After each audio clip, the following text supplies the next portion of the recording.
Kapag sa palagay mo ay hindi na sumasang-ayon sa iyo ang takbo ng panahon para sa mga mitiin mo, huwag kang mag-alala. Kasi may mas magandang tadhana ang nakalaan para sa iyo. May mas magandang plano na mangyayari para sa buhay mo. Maghintay ka lang. Darating yan sa tamang panahon.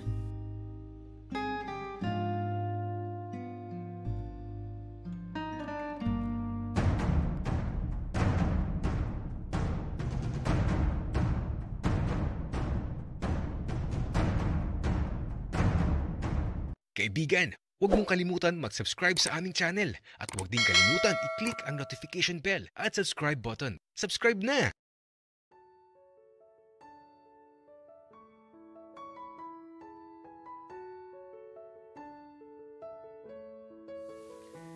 Mukhang masaya dito sa pinuntahan namin ni Rafael. Madaming pagkain kaya lang busog pa ako. Pero teka, nasan kaya yung crush ni Rafael? Sino ba yun? Gusto ko lang makita.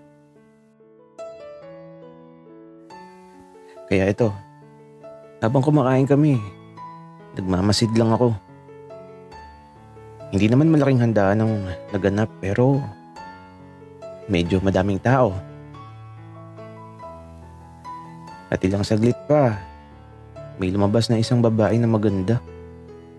Tapos, nung makita siya ni Rafael, aba, ang mahal ko. Nakatitig doon sa lumabas na babae.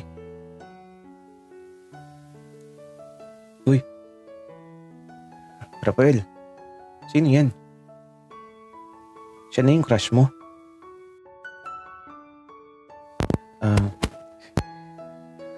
Oo, Noah. Maganda, diba? Ewan ko sa'yo, Rafael. Uwi na ako. Uwi ka ako. Kunwari, nag-iinarte.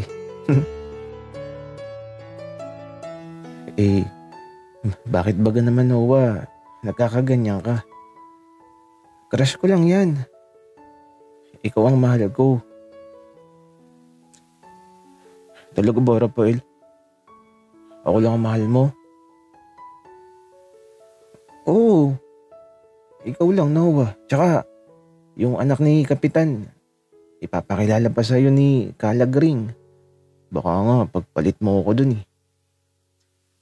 Bakit, Rafael? Nasaan na ba yung anak ni Kapitan? Andito na ba? Wala pa, pero baka paparating na yun. Wika ni Rafael, tapos eto, may humila sa kanya na tropa niya siguro at ayun. Dinala siya dun sa crush niyang may kaarawan ngayon. Hindi naman ako nagseselos kasi naman halatang may boyfriend na yung crush niya. May nakikita kasi akong lalaki na nasa tabi ng crush niya. Magjowa siguro yun. Pero, lalaki ba yun? Parang nagdududa ako. May napapansin kasi yung kakaiba. Iho, bakit mag-isa ka dyan? Teka, tatawagin ko yung anak ni Kapitan na dalaga. Diyan ka lang, wag kang aalis. Wika ni Kalagring na lumapit dun sa anak niya. At ilang saglit pa, nagulat ako sa pagbabalik ni Kalagring. Kasi naman, kasama na niya yung lalaking nakikita ko kanina. At paglapit ni Kalagring,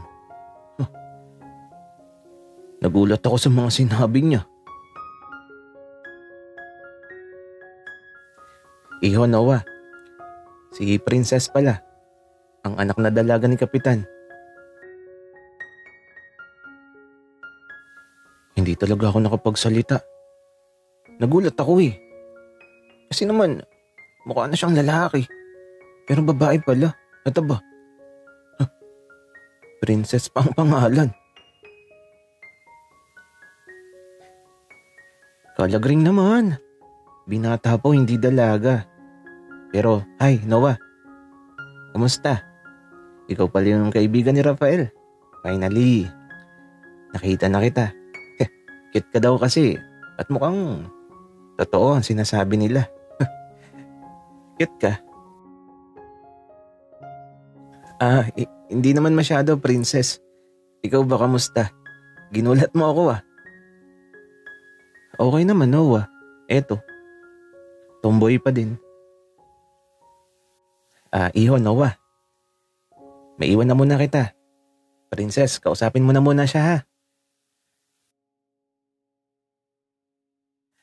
At ayun, umalis na si Kalagring. Naiwan dito si Princess. Mukha na talaga siyang lalaki. Kaya pala malaki yung dibdib. Noah, alam mo ba, yung si Rafael, patay na patay dyan sa anak ni Kalagring. Pero, ewan ko lang ngayon. Kasi parang sa iba na siya patay na patay. Princess, paano mo naman nasabi yung mga bagay na yan? Kasi naman Noah, kahit andun siya, tingin pa din siya ng tingin dito.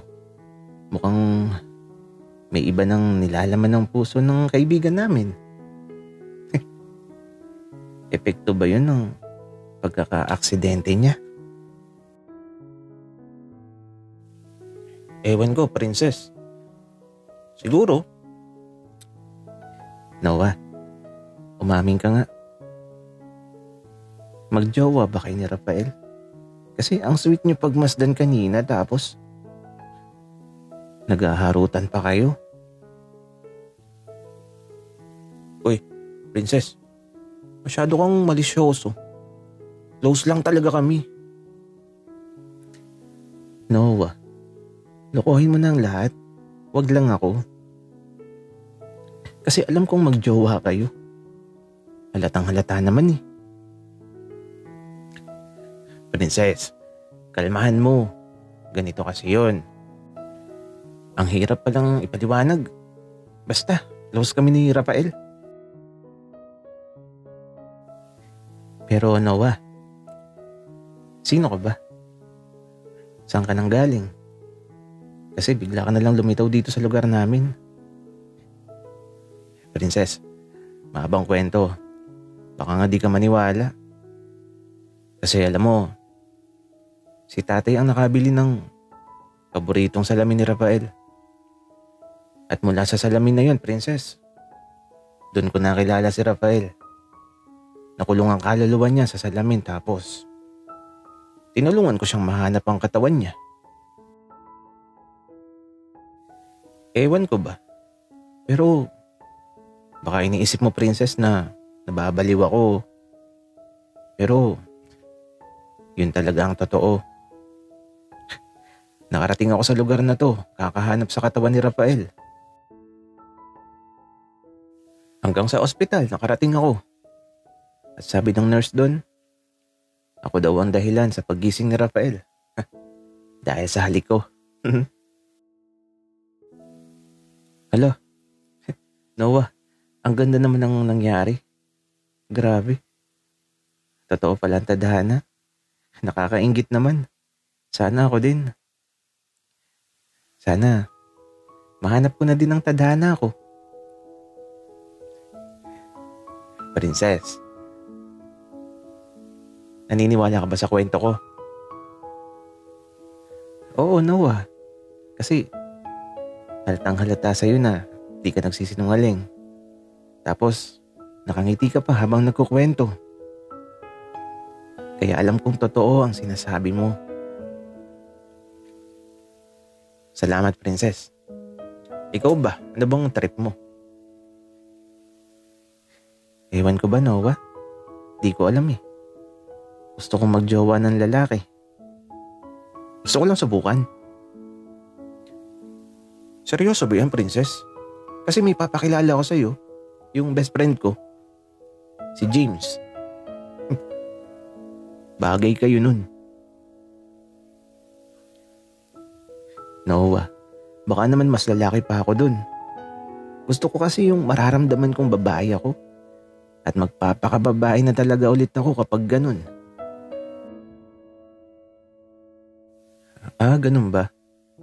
Pero huwag kang mag-alala. Bagay kayo ni James. Ipapakilala ko siya sa'yo. Tapos, ikaw nang bahala. Uy, Noah. Gwapo ba yan si James? Oo. Gwapo, bagay kayo. Maganda ka naman eh. Noah, bastos ka. Lalaki ako ngayon ha. Ah, sorry na. Pogi pala.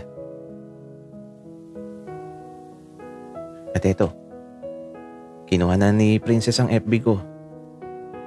Mag-chat na lang daw kami para sa pagkikita nila ni James. Pero teka, si Rafael. Bakit ang sama ng tingin niya sa akin? Noah, yari ka. Selos na si Rafael. Kiss mo nga ako para mas magselos ang jowa mo. Hoy, Princess, umayos ka. Baka sabunutan ka niyan. At eto, nagkatawanan na lang kami ni Princess. At yung mahal ko naman na si Rafael, nakatingin lang sa amin. Selos na ata.